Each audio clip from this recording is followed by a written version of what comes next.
Assalamualaikum warahmatullahi wabarakatuh. Bertemu lagi dengan Ibu. Semoga kita selalu dalam keadaan sehat ya. Hari ini kita lanjutkan materi pertama di semester genap, yaitu kita akan membahas tentang teorema Pitagoras ya. Bisa lihat di sini. Nah, teorema Pitagoras. Pertama-tama apa dulu yang akan kita bahas pada teorema Pitagoras ini? Nah, lihat di sini. Di sini ada peta konsepnya. Pada teorema Pitagoras, di sini ada nanti yang namanya triple Pitagoras, kemudian segitiga khusus, dan penerapan teorema Pitagoras.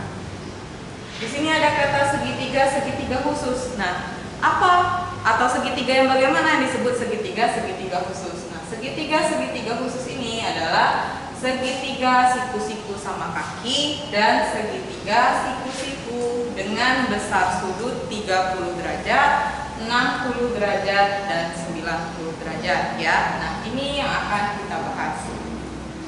Hari ini kita bahas tentang memeriksa kebenaran teorema Pitagoras. Ada, lihat buku cetak kalian.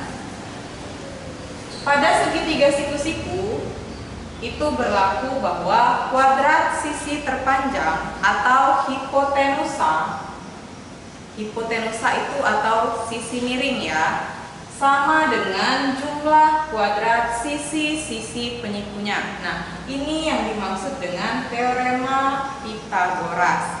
Kuadrat sisi terpanjang atau hipotenusa sama dengan jumlah kuadrat sisi penyikunya.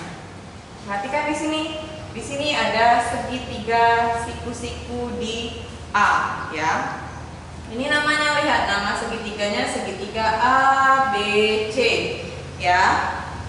Untuk segitiga, ini kan segitiganya A, B, dan C. Di sini ada A, di sini ada B, di sini ada C. Ini adalah panjang sisinya ya. Untuk sisi yang berada di hadapan sudut A, berarti ini kan, ini dinamakan sisi A. Kemudian sisi yang berada di hadapan sudut B yang ini, berarti sisi yang dihadapannya adalah yang ini. Berarti sisi ini, sisi AC ini adalah sisi B. Kemudian sisi yang berada di hadapan sudut C yang ini atau panjang sisi AB ini adalah panjang sisi C ya.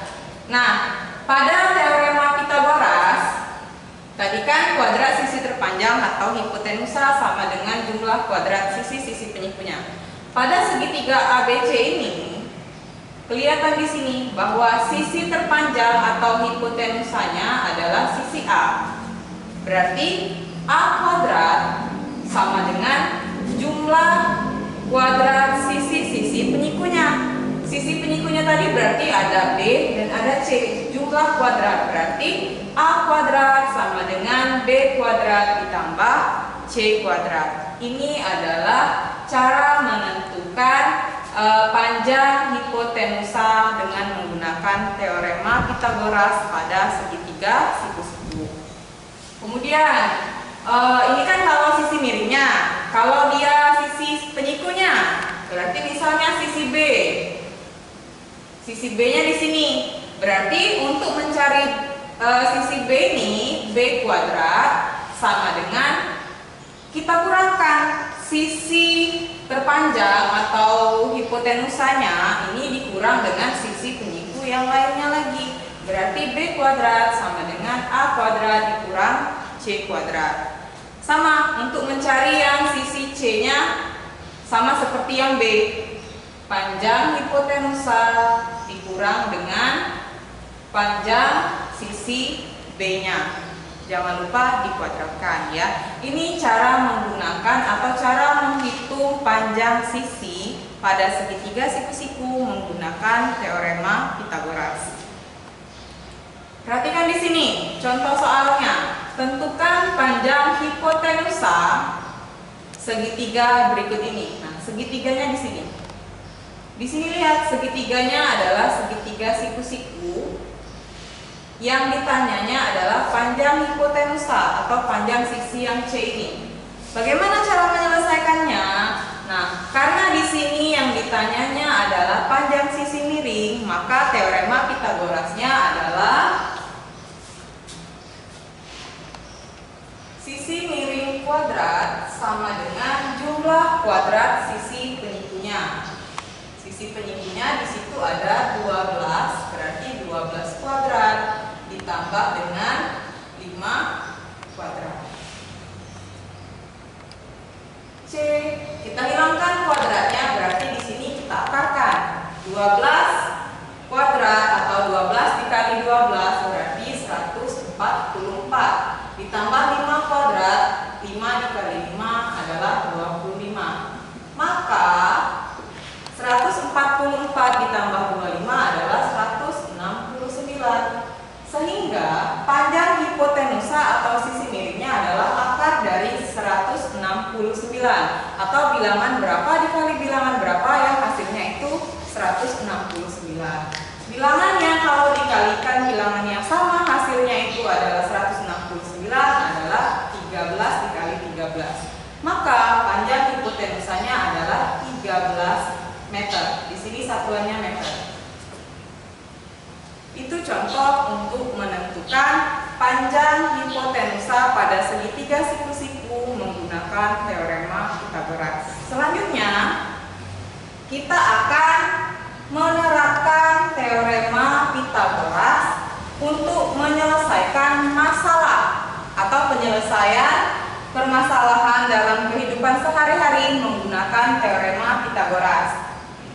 Kalau penerapan itu biasanya soal yang digunakan adalah soal cerita. Nah, karena dia soal cerita, ini contoh soalnya. Ini bisa dilihat di buku cetak kalian juga ada. Kita baca dulu soalnya.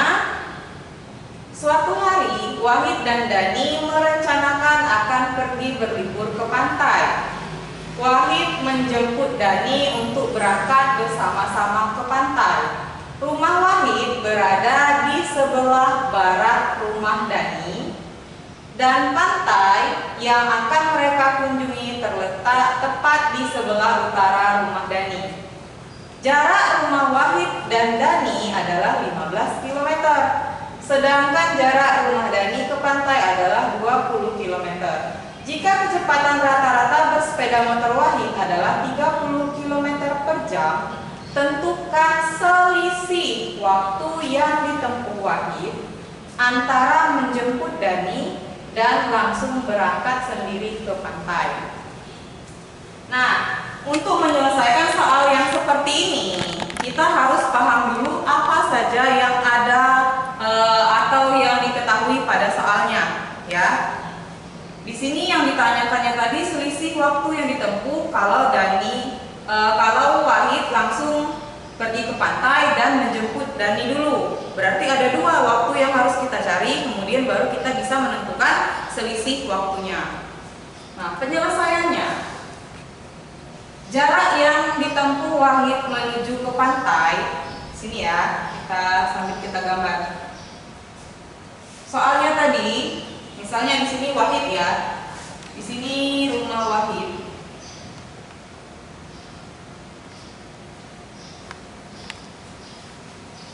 Rumah Wahid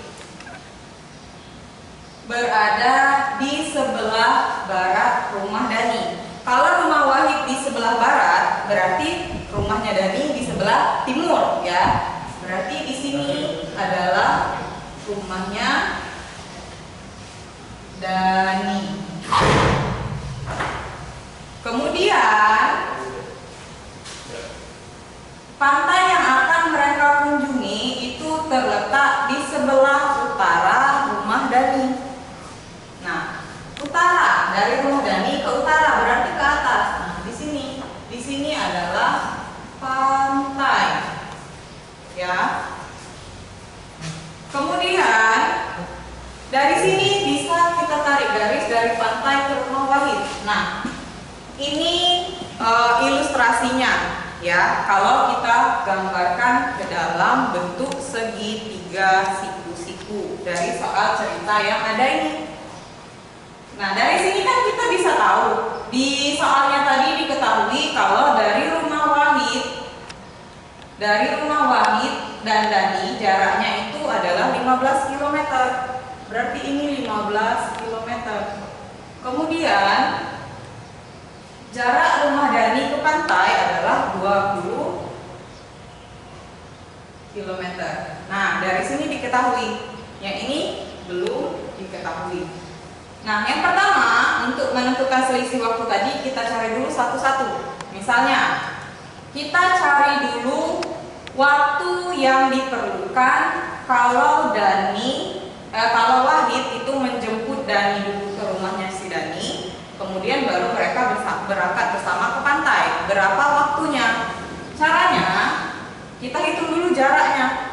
Jarak yang ditempuh Wahid menuju ke pantai adalah 15 ditambah 20. 15-nya dari rumah Wahidnya 15 kilo ke rumah Dani. Dari rumah Dani ke pantai 20 km. Berarti jarak dari yang ditempuh Wahid itu adalah 35 km. Kemudian di soal tadi kan kecepatan rata-rata yang digunakan Wahid itu adalah 30 km per jam. Dari jarak dan kecepatan yang diketahui, kita bisa menentukan waktu yang diperlukan Wahid dari rumahnya, kemudian menjemput Dani, kemudian baru ke pantai adalah waktu sama dengan jarak berbanding dengan kecepatan. Jaraknya tadi adalah 35 km dan kecepatannya adalah 30 km per jam. 35 dibagi dengan 30 km per jam, hasilnya adalah 1,67 jam.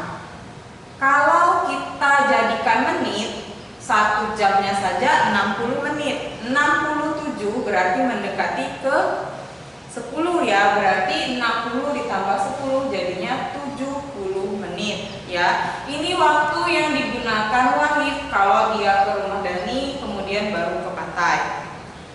Baru satu langkah ini, satu langkah lagi, berarti kita akan mencari waktu kalau Wahid langsung pergi ke pantai tanpa menjemput Dani dulu. Nah, untuk mencari waktunya kita harus mengetahui dulu berapa jarak dari rumah Wahid ke pantai tadi. Nah, di sini kan sudah ada ilustrasinya bahwa dari rumah Wahid ke pantai itu anggap saja hipotenusa atau sisi miringnya. Berarti kita cari dulu jaraknya ini menggunakan teorema Pythagoras ya. Di sini lihat jaraknya adalah akar dari 15 kuadrat ditambah 20 kuadrat sama dengan 225 ditambah dengan 400. Hasilnya adalah akar dari 625. 625 kalau diakarkan hasilnya adalah 25 km. Berarti dari rumah Wahid ke pantai ini menggunakan teorema Pythagoras didapatkan jaraknya itu adalah 25 km. Kalau sudah diketahui jaraknya dengan kecepatan yang sama, berarti kita sudah langsung bisa menentukan waktunya. Sama dengan yang langkah sebelumnya. Waktu sama dengan jarak berbanding dengan kecepatan. Jarak yang ditempuh Wahid dari rumahnya langsung ke pantai adalah 25 km. 25 km berbanding dengan kecepatannya 30 km per jam, maka waktunya adalah 0,83 jam atau 49,8 menit. Dari sini 49,8 kita bulatkan saja, waktunya adalah 50 menit. Nah, sudah diketahui waktu yang dibutuhkan Wahid kalau dia menjemput ke rumah Dani dulu, baru mereka pergi bersama ke pantai. Kemudian diketahui juga waktu kalau Wahid langsung pergi dari rumahnya kemudian langsung ke pantai, kita baru bisa menentukan selisih waktunya ya. Jadi selisih waktu antara Wahid menjemput dengan tidak menjemput Dani adalah 70 dikurang dengan 50 menit. Maka selisihnya adalah 20 menit. Nah, itu cara menyelesaikan permasalahan menggunakan teorema Pythagoras ya. Sampai di sini bisa dipahami. Kalau ada yang ingin ditanyakan, nanti kita bahas lagi di Google Forum pada Google Classroom. Untuk hari ini sampai di sini dulu pertemuan kita. Ibu akhiri. Wassalamualaikum